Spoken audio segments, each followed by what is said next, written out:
তুই তোর সুবিধা কেন বেল্লা করিব না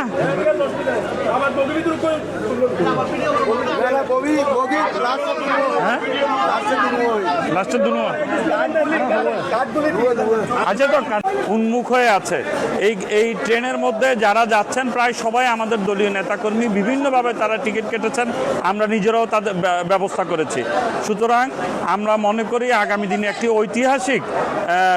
জনসমাগম হবে যেটাকে বাংলাদেশের ইতিহাসে সর্ববৃহৎ এবং আগামী 50-100 বছরও এই জনসমাগম কেউ ভঙ্গ করতে পারবে বলে আমাদের মনে হয় না